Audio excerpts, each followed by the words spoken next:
From trade to transport, from travel to security, it's only at the end of the year we'll find out what leaving the EU really means as the transition period comes to an end.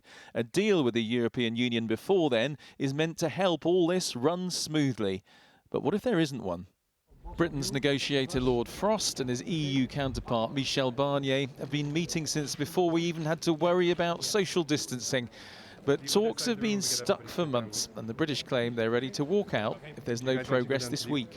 If the EU won't show flexibility, if they won't show realism and resolve those few remaining issues, then we'll leave the transition period on the same terms as other developed countries like Australia have, and that's still a good situation for the UK.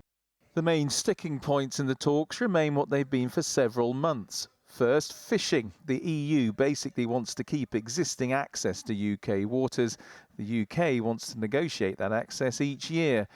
And the EU says the UK must follow its rules on state aid. The UK wants to have more flexibility to provide subsidy for British businesses.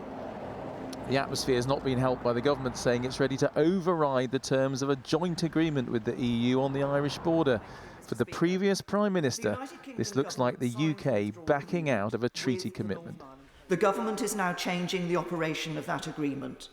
Given that, how can the government reassure future international partners that the UK can be trusted to abide by the legal obligations of the agreements it signs? Soon after this extraordinary admission from a minister. Yes, this does break international law in a very specific and limited way.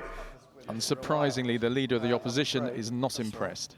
Well, the government's wrong in what it's doing, and I think that's plain for everybody to see. We heard that from the former Prime Minister. They're wrong about that, but they risk reopening and prolonging the Brexit arguments instead of focusing on getting a deal. Would you be prepared to walk out of talks, as the Prime Minister says he's prepared to do? I don't think anybody needs to walk out of these talks. We need to allow the government and the EU to agree the deal that's in the national interest. Sir, has the oven deal gone stale?